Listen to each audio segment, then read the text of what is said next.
The first card, the Eight of Wands. So this is, you know, a lot of messages sent and received and a lot of communication coming through. I see three people showing up in your love reading. Okay.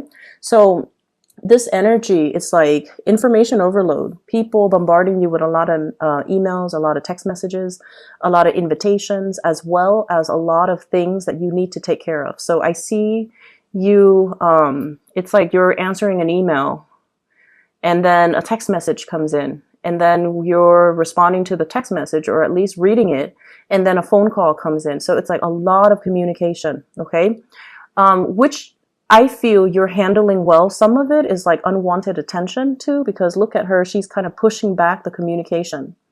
So I see many of you initiating communication with somebody that you really like, and then some of you getting a lot of unwanted attention, where you're going to have to keep people at bay, where you're going to have to just not respond. So I would say narrow down your energy and focus on the people that you like. Last week, somebody sees you as flirtatious and a heartbreaker. So I feel like just to set the record straight, try to focus your energy on people that mean something to you rather than scattering your energy left and right.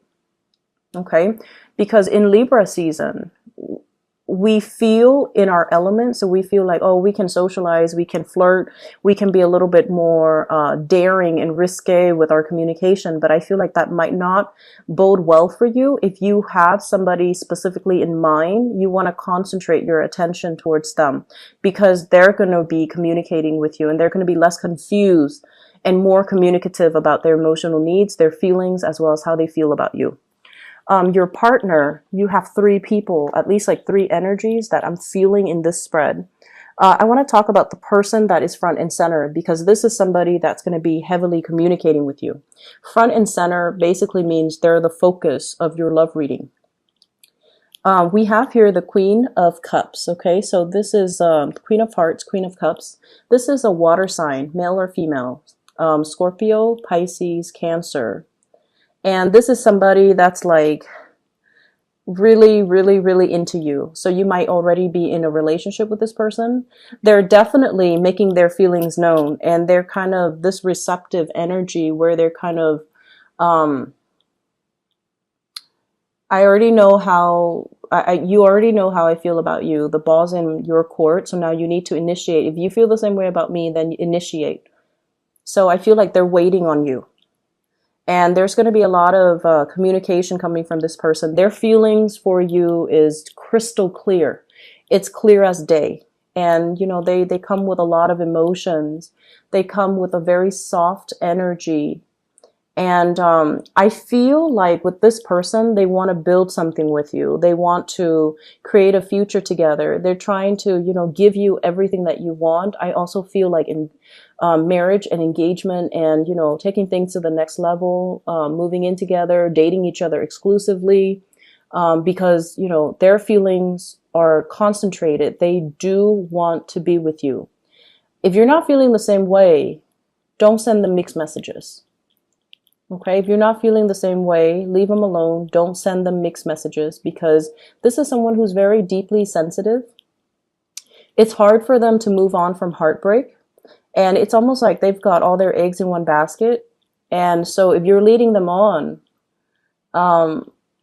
they don't really have plan B. Like they don't really have a plan B, and their hearts are not divided.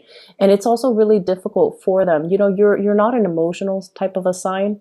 So it's easy for you to detach, but for this person, they can't detach easily because they're so emotionally invested in you. And so if you're not feeling the same way, by all means, you know, don't lead them on, okay? So this is already somebody that you're aware of that has really strong emotions, really strong feelings for you, and they're very, very committed to you. The other person that you're dealing with, and I feel like this is somebody on the periphery, you might not be dating them just yet. And it's the same card that we got last week, which is really strange to me. We have here the Sun. And I believe it's the very same card as last week. Anyway, so I pulled out a clarifier card just to, you know, make the reading a little bit more, just to clarify the situation, but because I want to see who this person is. And we have here the Sun, once again, the same interpretation as last week. But I feel like this is somebody with children. Okay, they might have two children that they're devoting a lot of time, a lot of energy into. And so while there is a lot of communication between you and this person, their world, their focus is very much on these two things that really need their time, their attention, and their nourishment. So they might have children, two children in the picture. This is somebody that is really fun. I see a childlike, playful energy with them. And I also feel as well in the major arcana cards, this is someone that really you really gravitate towards them and they really gravitate towards you. The energy is not heavy. So it's like if you have issues, you talk about things are out in the open. Whereas with water signs, usually things are a little bit confusing and things are heavy and it can feel like an emotional drain.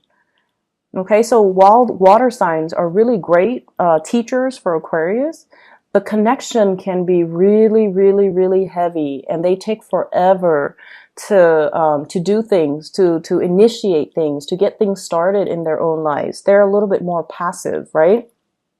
Whereas this person is really capturing your imagination just because of the sheer drive, their ambition, their goals, their aspirations in life, their fears. Like I feel like, they're very honest. Everything is out in the open. They don't really hold back emotions.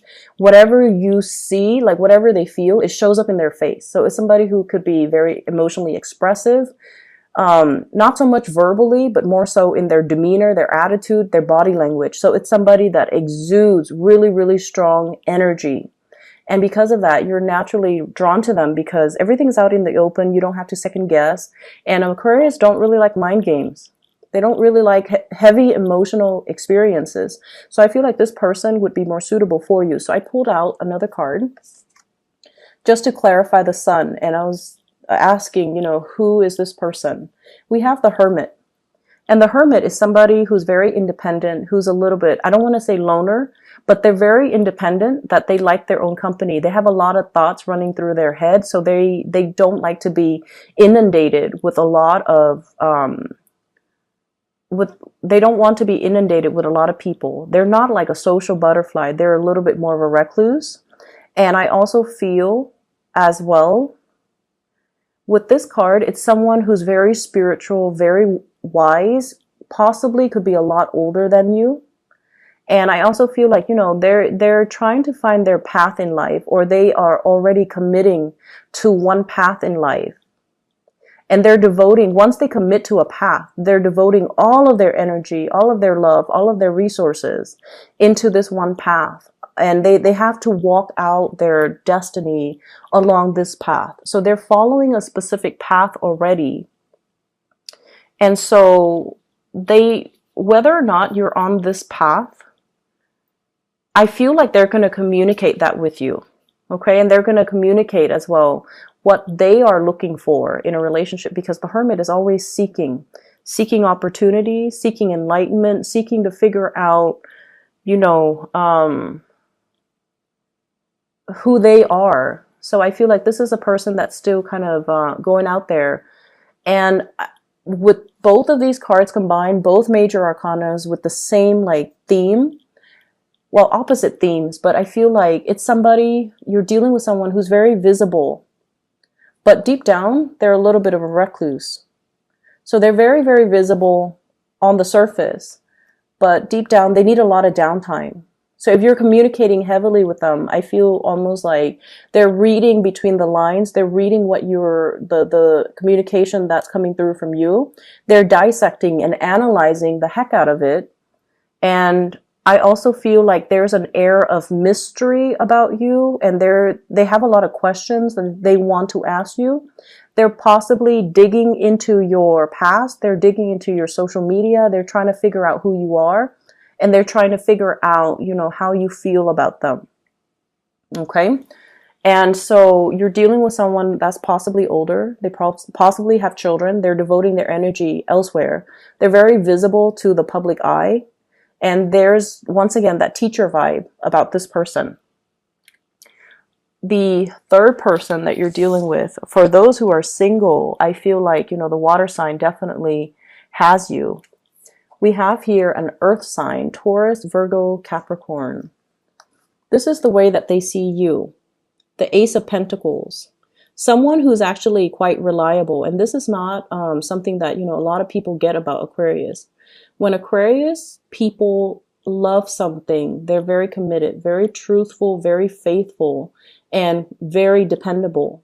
If you make plans with an Aquarius and they're like, oh, we'll talk another time, you might not get that talk another time with them. However, if they tell you, hey, I'll meet you Saturday at 1 p.m., just come on Saturday at 1 p.m., wherever that location is, and they'll be there. You don't have to follow up with them. Hey, are we still on for Saturday at 1 p.m.? So I feel like, you know, this is something that you, if you have a concrete plan, a specific date and time, the Aquarius person will be there. So time and time again, when you're dealing with this earth sign, you're very dependable. They see you as somebody that has a lot of fortune, has a lot of prosperity, has a lot of propensity to be a really good relationship partner to them. So they see more of that Saturnian energy, your ancient ruler. They see that side of you that not a lot of people see. Other people might see you as, you know, flighty, flirtatious, has a lot of options, but I feel like this earth sign sees the more dependable side of you. Or at least when you're with them, you feel very stable. You feel like they bring out and they trigger more of that nesting instinct with you, and they want to build something with you. They want to make an offer. And they also might feel like, I don't know, the Aquarius person is single, okay? And it's linked up here with the Seven of Pentacles. And the Seven of Pentacles compared to the Ace of Pentacles, somebody feels like they're not good enough for you. I don't feel like it's the other way around, because this is the Suit of Pentacles. So if you're dealing with an earth sign, they might not see that they're good enough for you. They might not see that they have enough to offer. They might feel like you're more prosperous for them. They might feel like you make all the money and they're not making enough to support your lavish lifestyle. Not that you spend lavishly, but I feel like they see it that way. And they're also seeing that you have a lot of suitors. So why would you be paying attention to them? So this is a person that really likes you. They also look at your life with envy and admiration. And I feel like they feel kind of like low self-esteem, and they might not feel like they have enough to offer you. But this is also a suitor that's on the offing. Earth signs are very practical, so they will only move ahead if there is a sure sign from your end that you're interested. So you kind of need to make your intentions known if you want this person, okay? What I feel across the 5 cards is I feel like a gender role reversal. And I bring that up because there's a seahorse. There's a seahorse right there, okay? And you know, seahorses, the male bears the eggs. It's kind of weird watching them, give birth. It just looks funny. You can Google it, you can YouTube it, watch a male seahorse give birth. But anyways, I saw it like a few weeks ago. And then I'm drawn to this seahorse. So I feel like there is a gender role reversal, or discussions about gender role reversals, or like gender role issues, expectations of what men are supposed to do, what women are supposed to do. I see as well a lot of same-sex couples or people dating the same sex coming up in this spread. And then I also feel like if you're in a heterosexual relationship as well, there are gender role reversals, like Aquarius, you guys are a masculine sign. And for Aquarius women, it can be a little bit difficult to tone down the masculinity to the point where you can become receptive, and to the point where you don't chase after the partner, but let them chase you. And then for Aquarius males as well, gender role reversal I feel like needing to be a little bit, well, male or female, needing to be more receptive, needing to be more emotional, and needing to be more emotionally available to the people around you, okay? So I see that element coming through. And I also feel a lot of discussions for those who are in committed relationships, you know, like You might be the more feminine energy, and you're going out into the world making a lot of money, having a lot of success, and you might want your partner to stay at home and take care of the kids, and there are plans and discussions about that. And I also feel as well, no matter who you're dealing with, even if on the surface they're very, very masculine and they're very like carefree, they still have that emotional wound. So be softer with your communication. What you see on the surface is not what you get. Sort of like this person that you like.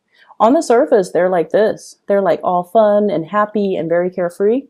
Deep down, they're a loner. Deep down, they like their own company. Deep down, they need a lot of solitude.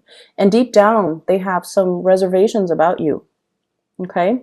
So they put on this really happy face when they're around you, and I feel like they're really attracted to you, and you're very drawn to each other. It's like being drawn into somebody's orbit. But then behind the scenes, they're like this. They're trying to figure you out. They're trying to they have a lot of worries too. This is a Virgo card. Someone who's a worrywart, someone who anticipates like, treacherous things around the corner where there is none. So what you see is not really what you get. So being a lot more receptive, letting people talk and letting them kind of show you more of that, of what they're thinking. So communication needs to be a little bit softer, be more delicate, be a lot less aggressive. Don't tease too much, because I feel like there might be some issues here about, how you like to kind of playfully poke at other people, but things might get overboard, like might get out of control, and then you might inadvertently hurt somebody's feelings, especially if it's somebody that you like, because you tend to do that. So just be careful about that, okay? Be careful with the communication. On the work front, we have a lot of responsibilities. This is like bearing the burden, okay? The Ten of Wands indicates always there's going to be a lot of work. There's going to be a lot of responsibilities that you need to take care of. So make sure you cross your T's and dot your I's. If you're turning in important files, important documents, make sure you give it a glance over. Spend the time to do it right the first time, rather than having to redo it and having to deal with, the feedback from higher ups, oh, you made a mistake here, you did this, you should have done that. So make sure that you do it the first time so that it reflects well on your track record, okay? I see you dropping things, forgetting things. Be careful about, getting clothes out of the dryer and then, dropping your favorite shirt along the way and never being able to find it again. Doing dishes and then dropping things. So on the mundane level, it could be, everyday, like Butterfingers, dropping things, breaking things. So be careful about this energy. When you are very busy, you're quite happy, but at the same time, you're quite forgetful. So learning to multitask, learning to do things systematically, and just, do things the right way the first time so that you don't have to waste more time redoing them. Okay. I feel as well that for some of you, there's a lot to be said here about things. It's like a really good week where everything culminates. So lots of communication, lots of work, as well as new opportunities for training. And if you've been doing things the hard way, I feel like there's a better system in place that's really going to help you. We have here the Page of Coins, and I usually see this as somebody who's like an efficiency expert. They gravitate, or they look for new ways to enhance the work that they do, or look for new ways to to streamline work processes, or to look for new ways to increase their efficiency and their productivity. So you're going to find a better system. So if you feel like something is very cumbersome, very problematic, you're going to sail away from it. And you're like, that's not really working. I'm not going to be doing that. And I don't enjoy it. So I'm going to find a way to simplify the system, or I'm going to find a way to create checklists in order to make things a lot better. So I feel like starting out like the beginning of the week, things might be very, very hectic. and then the energy will start to dissipate towards the end of the week. And then I feel like there will be, opportunities for socializing, opportunities for you to connect with friends, to connect with people you care about, to connect with coworkers, and finding a workable solution. Okay. The advice for you in terms of, other areas of your life for this week is to learn to do things in moderation. We have the Temperance card coming out as the major arcana card. And this is like balancing out your emotions and not letting things affect you. So if you're frustrated, if you're like really stressed out because of deadlines, because of shifting priorities, because of so many things that are kind of thrown at your desk or piling up on your desk, learn to have a better system so you can balance things out. The Temperance card as well with the Queen of Cups, I feel like you have been waiting for something, a training to take place, a new job, a new venture, a new travel plan, whatever it is you've been waiting on. I feel like you're going to be getting an offer, okay? And I feel like you're going to be very, very elated and very happy towards the end of this week. So we're wrapping up September, moving away from Virgo season, where I mentioned before, people are more critical, moving into Libra energy, which is a lot more, it's creating a trine to the air sign. So this is for Geminis and also for you, Aquarius, as an air sign. So I feel like things are going to start to move along the way that you want. Things are not going to be stalled anymore. And as a result of this, movement, things that you've been waiting on, they're going to come around and, work things that you can kind of close off, and just a very, very satisfying end to the month of September.